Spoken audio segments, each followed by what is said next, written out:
Hello everybody and welcome to this month in Master Duel. My name is Ibris and I'm very happy to be joined by Lampy. That's me. We had a crazy month of Master Duel action, so a lot of exciting stuff to talk about. And then, of course, also another great month here in December ahead of us with a lot of cool packs releasing today. So we're going to talk about all of that today. Yeah, a lot of stuff to speak about, and with a very special guest also joining us today, Emre. Hello, I'm Emre and I love Yu-Gi-Oh! He loves Yu-Gi-Oh! He is Emre, one of Snipe Hunter's finest players of a pool of 3. But still very, very great players. We love having him here. Emre, how's it going? I'm doing well. I arrived today and I'm looking forward to this month of Master Duel. How are you doing? Yeah, I'm very well, thank you. Really happy to be joined by both of you for today's show. Speaking of today's show, why don't we take a look at the schedule of what we have to come up? Oh yeah, we have first of all, of course, a very important part of the show, the 60-second challenge, where I'm going to challenge you to summarize the last month, of course, that was there in Master Duel, to just break it down in 60 seconds, and I'm going to be strict with it, so definitely make sure to break it down properly for us. And then, of course, we're going to have a proper interview with Emre afterwards as well, and then the interesting stuff, right? About how much he loves Yu-Gi-Oh! Maybe he does, yeah, right? There's a good chance he will. And then, of course, multiple selection packs have released today, and therefore we are going to definitely look at that. And not only that, but also the one secret pack that's coming our way today. So very exciting stuff to look at. And then, of course, the Challenger Cups. I'm in love with Challenger Cups. Emre is in love with Yu-Gi-Oh! I'm in love with Challenger Cups. Nice. And there were plenty of them, of course, and even these special 1000 days of Master Duel Challenger Cups that happened lately and that are also going to continue this weekend. So that's very exciting stuff, right? Yeah, I was going to say, typically, Lampy would very kindly walk us through some of the Challenger Cup highlights for the week. This time around, though, we are going to focus on the upcoming tournament for the weekend. A little bit more on that later, though. You saw it there, end of the schedule. We have a whole show to get through before we can get there. That is true. So, I said first part on the schedule. First things first, you got to break us down that month in 60 seconds. So, we're going to get a timer onto the screen, and I'm challenging you, Ibris, to give us a 60-second breakdown. So, timer starting now. So, you've challenged me in 60 seconds, but I have 1,000 days to recap, of course, with the 1,000 Days of Service campaign coming in. Of course, the live twin alternate artworks, very cool. The accessories that came with that as well, especially that dual field was amazing. In addition to that, the selection pack Geas of the Light with the Gandora G. Also containing the Melodious Flame Swordsman as well. Yeah. And yeah, November really exciting. Fairly recent as well. We had the Forbidden Limited List changes. Both to the existing card pool and also just getting some releases in terms of some cards are coming into the game immediately unlimited, which is crazy. And yeah, those were your 60 seconds. How satisfied are you with it? Not really, but hey, we'll get there. Had a lot to discuss. Absolutely. So, and on that topic of things to discuss, why don't we start things off with the discussion about the Forbidden Limited List? Absolutely. Let's get into it because there's plenty of changes. As you said, it came in 2 waves basically, because first of all, it was the announcement of the cards that were already in the game, and then the crazy news came down as well that we are going to have all those cards getting into the game being unlimited. So do you mind breaking it down for us? Yeah, so we had quite a few changes here, but I will just highlight a couple that were particularly interesting to me and that Emre may very well want to speak about. Pot of Prosperity going to Forbidden and Dimension Shifter going to 1, both directly affecting the Flunderees strategy that Emre is so famous for playing. It's my fault, I'm sorry guys. Yeah, I think Prosperity being banned now is a good hit. Prosperity is a really strong card. You can use it before you combo or after you combo. You can get into your combo pieces, or even after you combo, you can get like a protection card, for example, a hand trap. And it always felt really strong to open it. Even like when your opponent has Prosperity and you have an edge, for example, you're not sure if you want to hold the Ash for the combo or if you want to Ash the Prosperity. So I think Prosperity now being banned is a really good hit. And Shifter kind of hurts the Flandries strategy. Well, Shifter hurts most strategies. Yeah, no, I Our mean, Exo Sisters as well, of course. everything I like is now got worse. But I think Shifter being limited to 1 is also like a good hit for the gameplay itself, because it's really hard to deal with Shifter, especially for all the meta decks at the moment. So I think Shifter going to 1 is a really good hit as well. Yeah, Dimension Shifter, of course, running interference on the graveyard for a lot of these strategies that are contingent on having cards there. Really, really impactful. Something else that is really impactful and interacts with the graveyard as well. Fairy Tale Snow now being limited.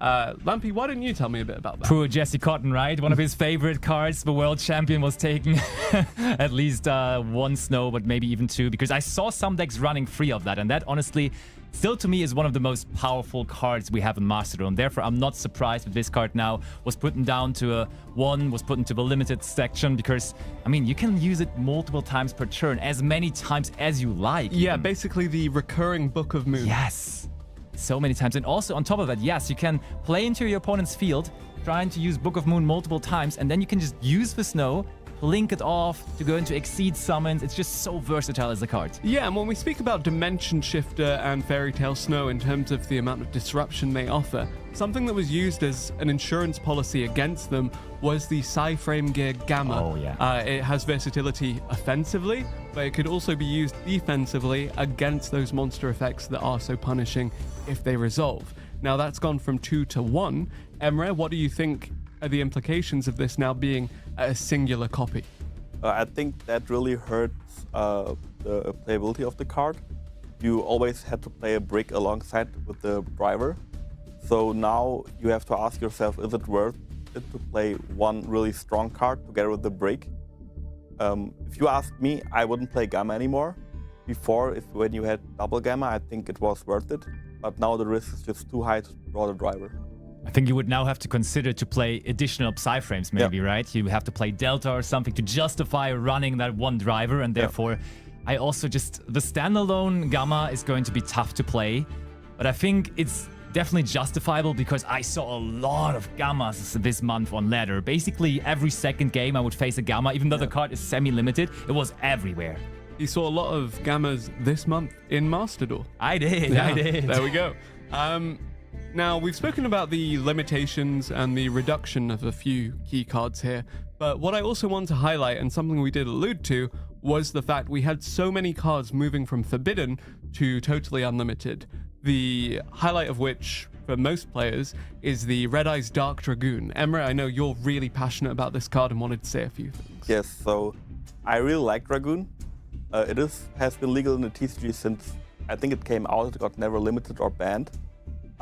It's a really strong card, especially in the decks that I like. For example, in Chimera, you can make it like you can hard draw Branded Fusion, or if you just have 2 bodies laying around, you can link them off into Verte Anaconda and use the effect to dump a Branded Fusion, and then you can dump Albas, and you don't need actually to play a Dark Magician or the Red Eyes.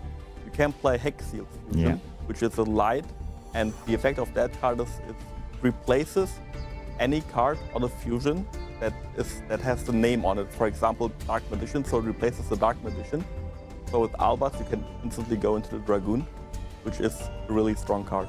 For sure. I think we're definitely going to see that. I think, for example, more decks that are actually just releasing today in Master Duel, like the White Forest strategy, also able to go for the Muddy Mud Dragon and then bring it out through that as well. So there's plenty of ways actually to access Dragoon. And one card that we should not forget about that also still is a Master Duel is Verte Anaconda. Yeah, that can also just enable it at any time, basically. I spent a lot of time playing that just because the access to Fusion Destiny to have an eventual Destiny Hero destroy a Phoenix Enforcer was really impactful. And when you think of Predaplant Verte Anaconda, you think of your Destroy Phoenix Enforcer, but now, as mentioned, Red Eyes Dark Dragoon is probably going to take the place of the go-to monster for that card. Yeah. Now, speaking of another card that did become unlimited, Masterpiece, the True Draker Slaying King. Oh yeah, that is a very, very interesting card. And I think we can just immediately with that together also say that Dragonic Diagram also went from 1 to 3, like kind of putting these together as they belong together. One card kind of enables the other. And that's going to be very, very interesting because the Masterpiece, of course, is a card. Depending on what you use for tributing it, it can be unaffected by monster effects, by trap effects, by spell effects, and some decks just probably going to struggle to out this card altogether, to be honest. Yeah, it is original card type though, so I don't expect it to get splashed into the likes of your Snake Eyes or your Crystal Beasts, as it were. Hey, I looked at it. I tried to make it work.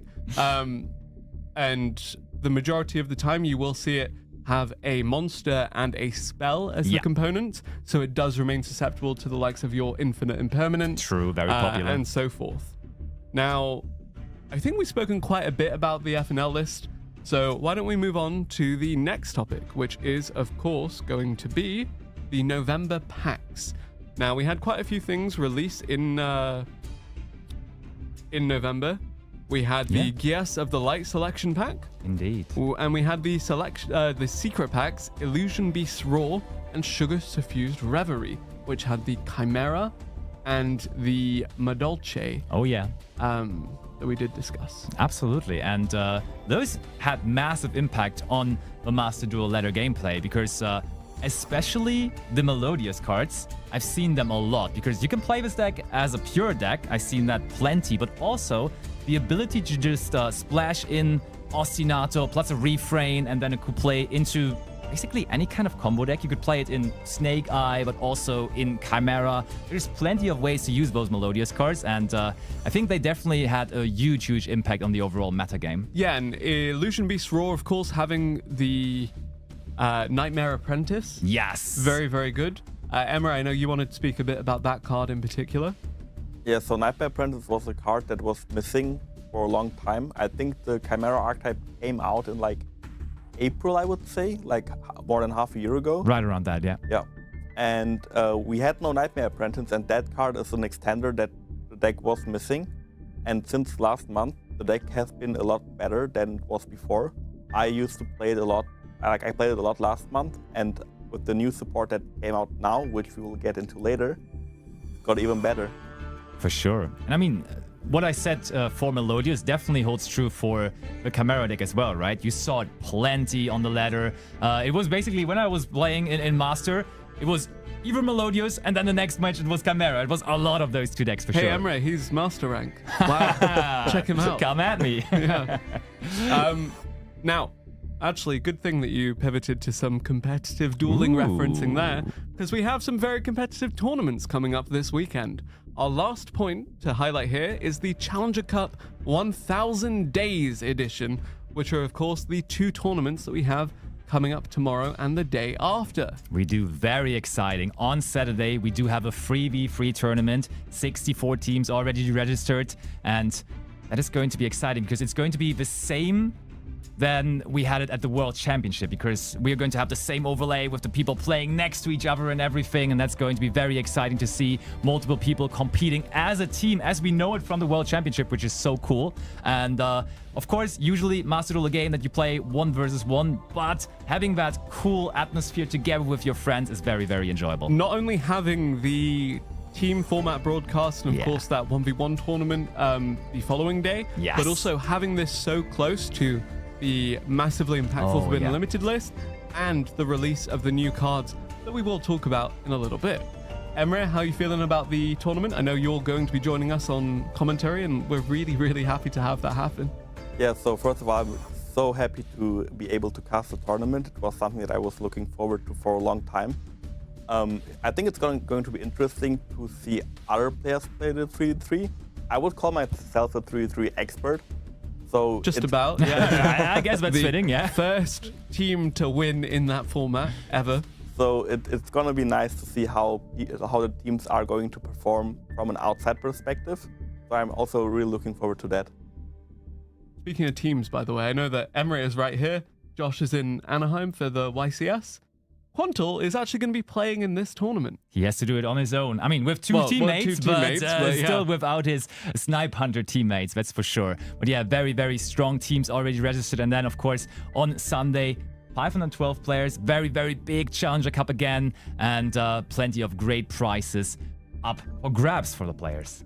Indeed, and we will see, hopefully, an influx of the new cards, the new decks, a lot of competitive stuff happening. We will. Speaking of cards being used, we have the Guess the Percentage game, where we try and guess the exact percentage that a card has been used as of recent.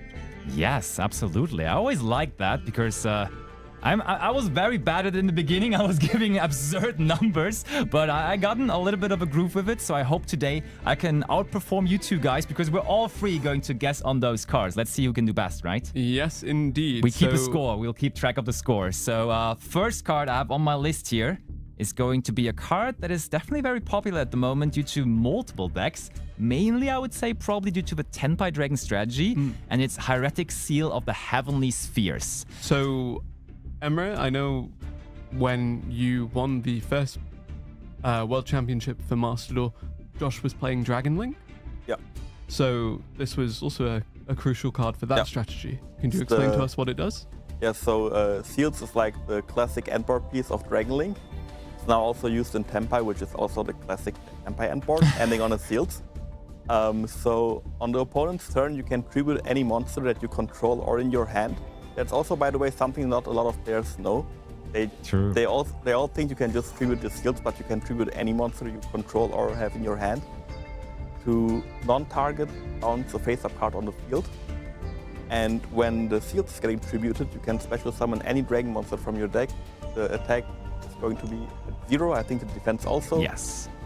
And that's two different effects, but that's what Seals does. It's very, very good. And now that you already explained it, give us a guess. What do you think? What's the overall usage percentage of Hieratic Seals of the Heavenly Spheres? I would guess 28%. 28%? I'll make no comment on that because I don't want to give anything away regarding my guess just yet. So, Ibris, over to you. So, I think Tenpai is by far and away one of the most popular decks of the format at the moment. This does not only have a home in Tenpai, granted it is pretty much locked to dragon-based strategies. True. I'd say around 37%. So 28, 37. You guys are going high. I definitely think that it's in Tenpai a lot, but we talked about all the other decks that are also so popular. There's Chimera, there's all those Melodious decks. Ritual Beast. I think you're Ritual Beast as well. I think you're aiming a little high. At least that's what I'm thinking. I will go a little lower and I will say 25.2%. Wow, he gave us a decimal as well. Should we take a look at what it is? What is it? Who's winning? Oh! Wow. See? That was you, right? Yeah. Almost on the dot. See? That's more than I expected to be. For sure. That's impressive. Don't underestimate my knowledge of Tenpai Dragon. 1-0 for Ibris. Thank you. I mean, you're the regular on the show, so of course you have to be the best in this, but we can still overcome, so... I think you very much still can overcome, especially because, given the earlier reference to Dragon Link, we have another piece of the puzzle now. What is it? Bestial Magnamut. Oh, yes. I mean, when we say that there is a popular card in Tenpai, this card is equally popular in Tenpai, but it also has the overlaps to even Centurion. Branded. Yeah. So I think... okay, so as I went last for the last one, I will go first on this one. I'll still go lower. I will go 25.1%. What? Okay.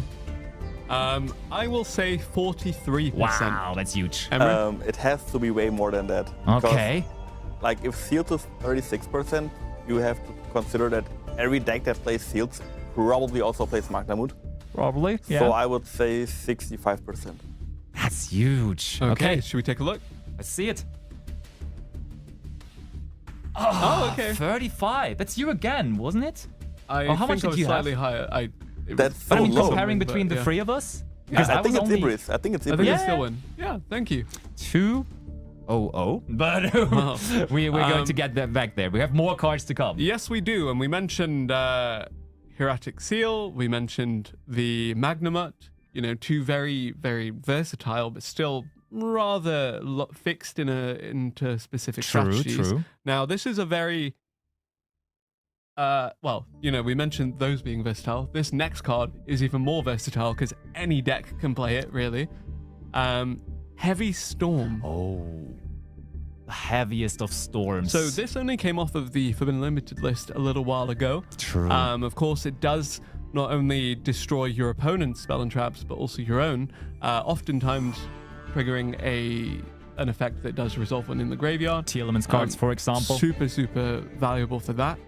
I actually haven't seen it maybe as much as I'd expect, but again, a card that does very much have a home in Tenpai. Absolutely does. So you're first this time. Okay, thank you. What kind of percentage are you giving us here? I would probably say that even if it is more versatile, it's still kind of neglected in terms of use in a lot of decks, just because not many do enjoy destroying their own spells and traps. That's true. And oftentimes you'll see them run Harpy's Feather Duster instead. Yeah. So let's go for 28%. That's still decently high, 28%. Emre, you want to take it away from there? I would say 24. 24, so you're both in the 20s there. You know what? I will up it just by a little. I will go 29.1%. Wow. This Okay. time I'm nailing it. This All time right. I am there. Come on. Let's go. What is it really? We do have, oh no, 18.1, Okay. and I Good think job, Ibris was Emre. below us. Emre. Okay. Emre takes it home then. Yeah. So 2, 0, 1. I can still win, I guess. I think we have 2 more cards, right? Okay, so I can still at least equal Ibris from there on. Yeah. So next card on the list is a card that got a little more popular again lately because there's a wide repertoire of hand interactions you could play that interact with your opponent on the opponent's turn.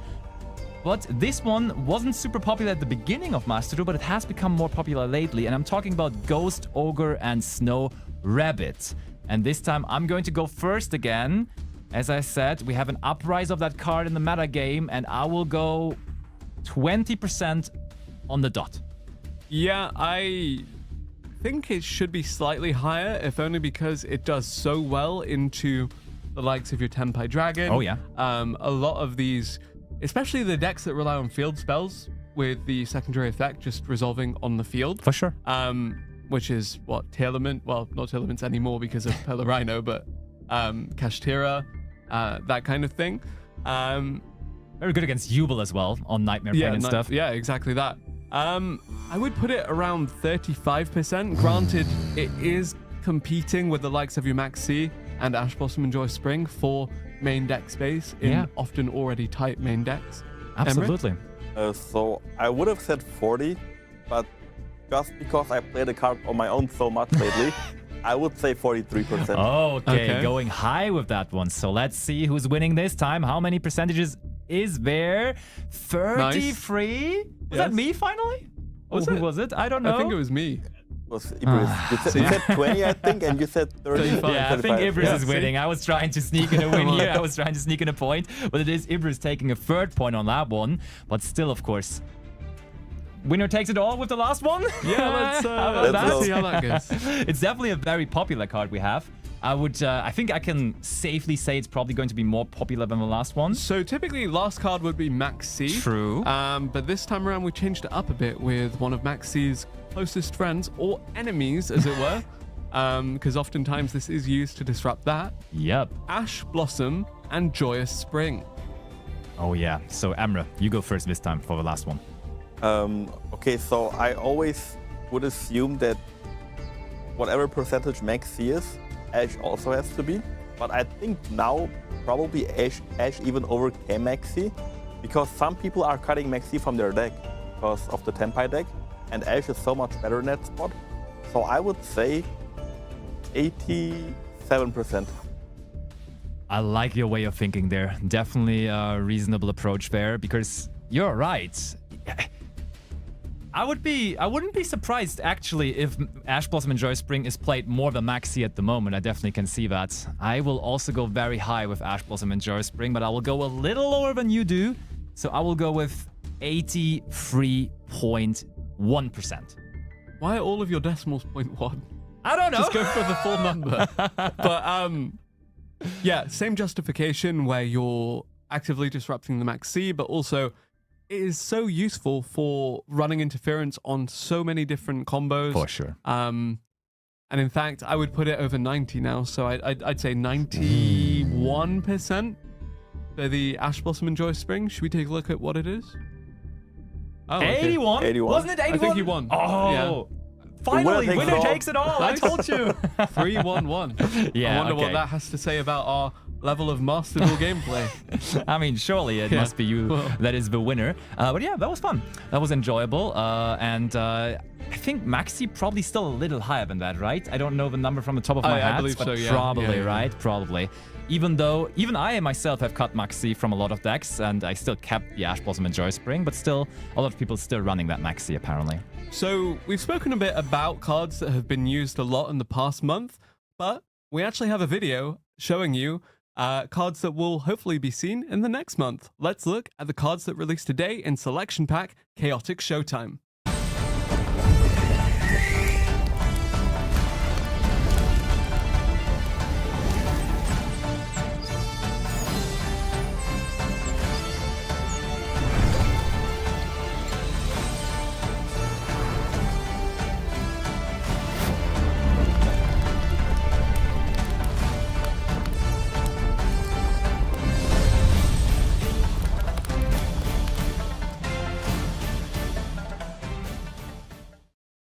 That's right, Selection Pack Chaotic Showtime. You see the monster behind us, you saw the pack video. This is a really, really cool and exciting pack. Lampy, tell me a bit more about it. Yep, big entrance into the game of Master Duel are going to have the gimmick puppets. They're going to be very, very relevant. As you can already see, there are multiple gimmick puppet cards releasing. Then, of course, the introduction of one of the most famous synchro strategies, the White Forest strategy, also coming in there. And then, interestingly enough, we're getting a couple of Trickstar cards that haven't even released in the TCG yet. That's crazy. We get them in Master Duel before we get them in TCG. Yeah, Trickstar, of course, being one of those legacy strategies that has just been so defining for the way the game's played at the top level. Yeah. Granted, a couple of years ago when it was at the World Championship final, but still really, really potent. And Emre, I know that you were particularly passionate about a couple of the cards releasing today, including Silhouette Rabbit, and of course the White Forest that was mentioned by Lampy. But why don't we start things off by discussing Chaos Xyz, Gimmick Puppet, Fanatics, Machinix.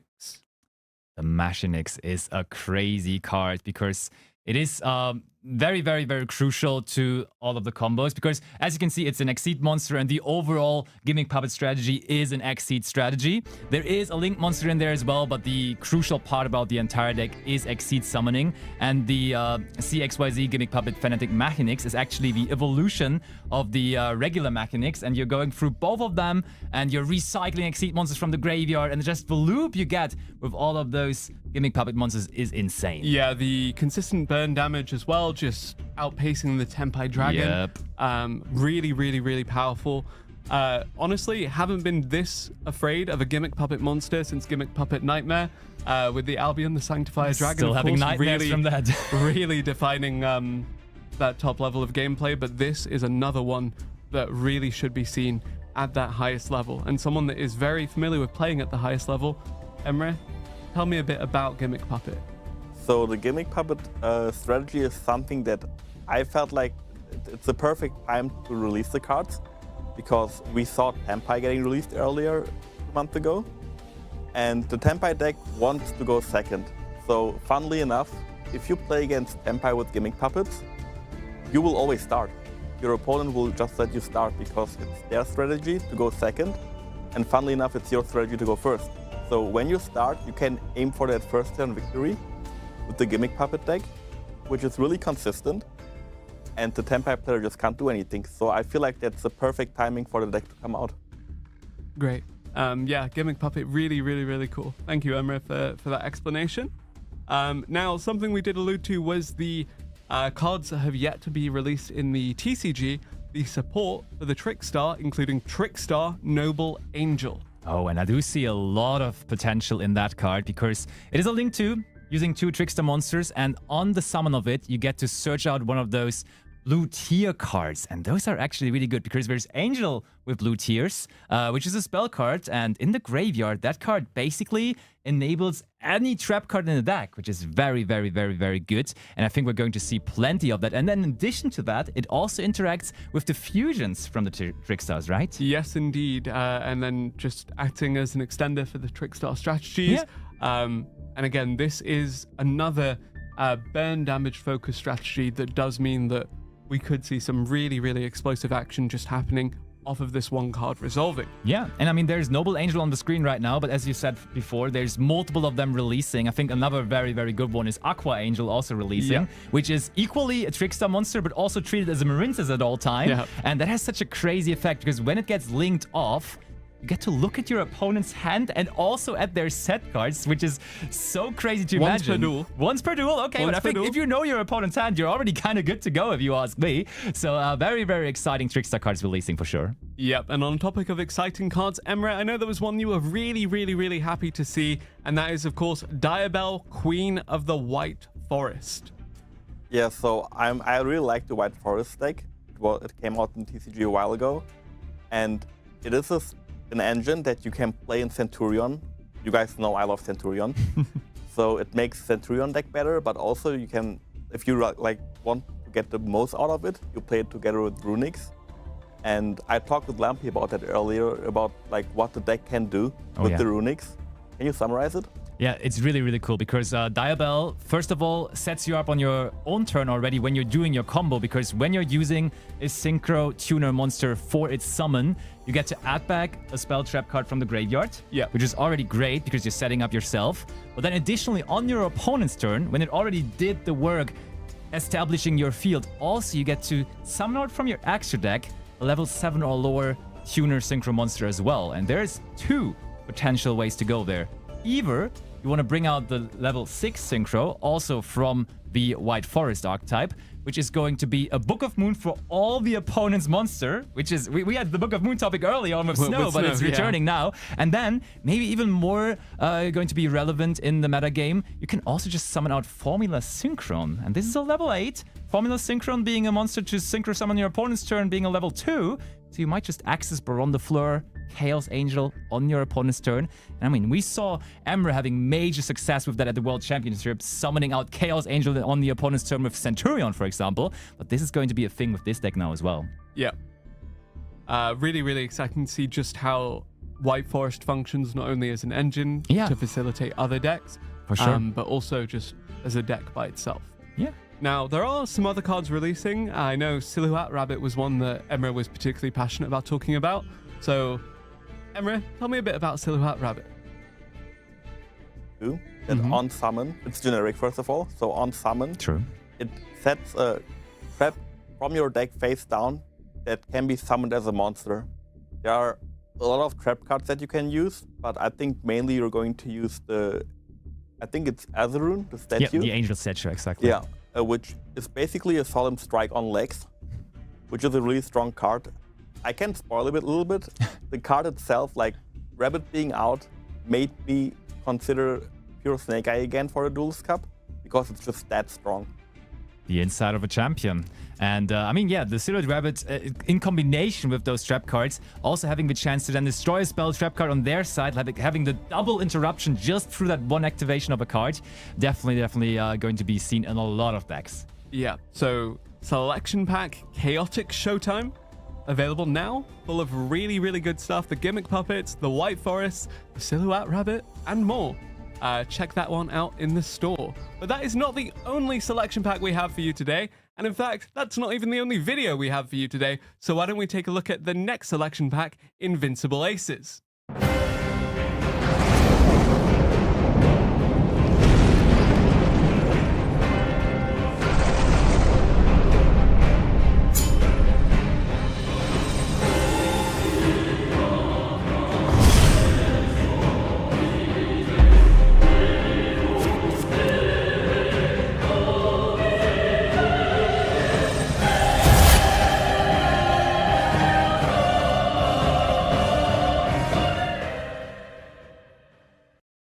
We talked about it earlier. We have an update of the Forbidden and Limited list, and this pack supports that greatly as we have all of those cards coming into the game with this pack. So Nightmare Mermaid, Nightmare Goblin, and of course the beautiful Red Eyes Dark Dragoon on the cover of it, and maybe also going to be seen in a lot of different decks. As we said earlier, it's just available through so many ways, isn't it? Yeah, the removal combined with the negation, combined with the inability to be destroyed, as it turns out, very, very good and versatile. But speaking of good and versatile, we also have the likes of the Nightmare Mermaid and the Nightmare Goblin. Emre, do you want to tell us a bit about the Nightmare cards in particular? The Nightmare cards got banned a while ago, and they just got released again. A Goblin is a card that lets you draw a card when it gets summoned by discarding one, and then you can make an additional normal summon, which is really strong. I was pretty scared when the card was announced to be at 3 again. I think there are a lot of decks that will get better now because of that, but we will see how much it will impact the meta at all. Yeah, I have a couple of ideas. So, for example, my favorite deck of all time, Sky Strikers, and I know the combination of Sky Striker and True Draco is something that happened before in the TCG, so maybe I'm going to be cooking with that. Yeah, Emre, sorry, you have to deal with another person saying how much they love Sky Striker. Josh isn't even here, but his legacy lives on. It does. And speaking of the legacy of a card, we do have Masterpiece, the True Draco Slaying King, not only being in this pack, but also fronting the True Draco's Forging secret pack that we do have also releasing today. We do indeed. There it is. And that's, of course, going to be summarizing all the True Draco cards that already were available, but now also the new card, the True Draco Masterpiece that was added to it. And there we have a couple of the cards being available. Draconic Diagram as well that you mentioned before. Yeah, just exactly. going hand in hand there. And again, these help Masterpiece True Draco Slaying King become immune to both spells and monsters. Prepare your infinite impermanence is all that we can take away from that. I have another fun idea for you. Maybe we can go for Nightmare Goblin, get that extra normal summon, and then tribute summon out the True Draco Masterpiece. How about that? Done. I like that. Yeah. I have a lot of ideas with this card. Maybe I should immediately get over to my Master Duel game and start playing. Maybe we'll see it tomorrow in the Challenger Cup 1000 Days. Might happen. But yeah, in general, I think the True Draco strategy always was a fan favorite. We saw it a lot in the past, and I think now with those drastic upgrades to the deck, because Draconic Diagram going to free, and then also Masterpiece coming back and also immediately going back to free, gives the deck so much more power, and therefore it's going to be seen a lot more immediately. Yeah, and that pack is also available now. So many new packs coming out today, and so many new cards for you guys to try out at home. Now, I'm sure you're curious as to just how these cards will play out and how people will strategize with it. Fortunately, we have 2 days full of tournaments that will show off some of the best duelists in Europe playing with these cards. Indeed, we spoiled it earlier a little bit.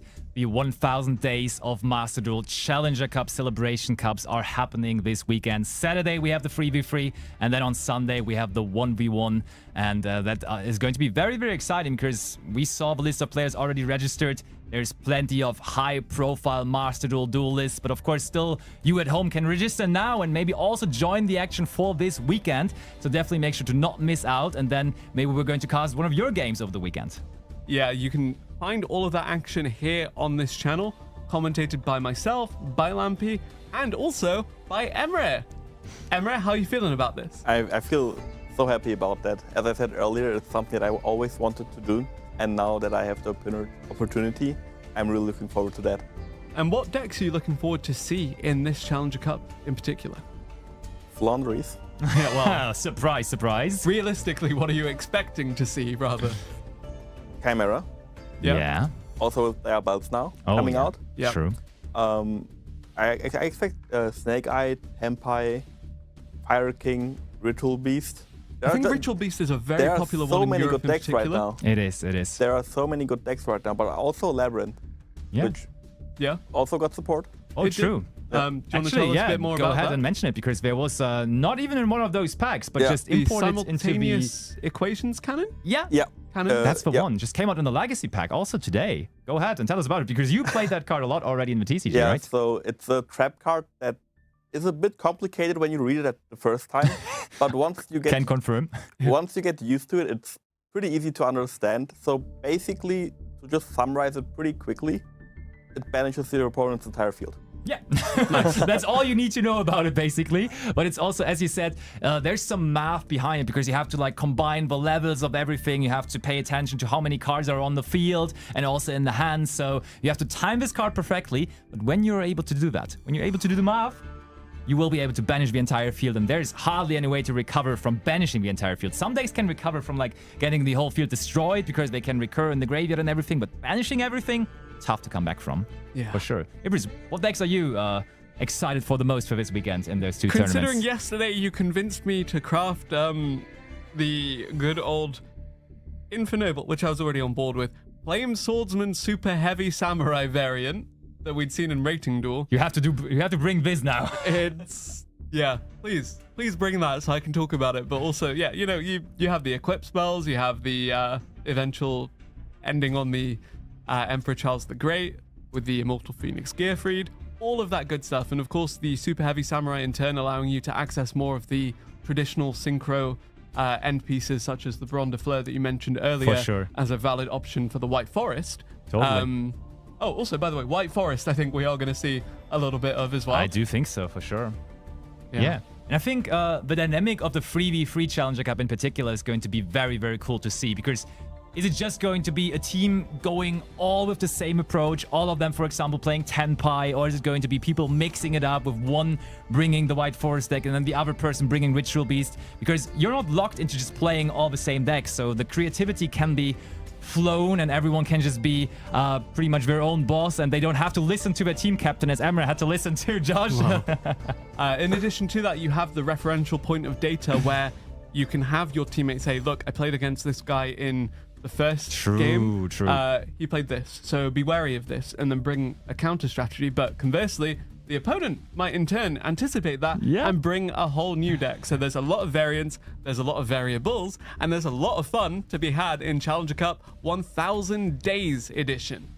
Indeed, that is. And I think for the 1v1 Cup then, on Sunday, as we said, 512 players in total. Still some spots left, so definitely go register now. And I think they're in the best of 3 stages, Ben. From top 64 onwards, it's going to be very interesting to see how people maneuver that. Because, I mean, we had already a full season of Challenger Cups, and that's basically now the pinnacle of it, the end of the season. And we saw in Top Cut a lot of Tenpai gameplay. But you can counter that as well, right? When in Game 2, you expect to go second, you pick your Tenpai deck, and all of a sudden your opponent makes you start. There's a lot of meta gaming, a lot of mind gaming going on, and I'm very excited to see that this weekend. Yeah, definitely a lot of nuance to it, and that's Yu-Gi-Oh! Emre loves Yu-Gi-Oh! Emre, any closing comments for this broadcast ahead of the weekend? Yeah, I have one last comment to make. I love Yu-Gi-Oh, guys. Thank you, Emre. He loves Yu-Gi-Oh! We love Yu-Gi-Oh! I'm here with Lampy, who also loves Yu-Gi-Oh! I do very much love Yu-Gi-Oh! And I loved being on the show with you and with Emre today. I hope everyone at home also enjoyed this broadcast. Yep, hope you enjoy Selection Pack Chaotic Showtime, Selection Pack Invincible Aces, and all of the good content that came out today, plus a whole weekend of duels for you to watch here on this channel from tomorrow. Don't miss it. We'll be back then, and we will see you next month in Master Duel.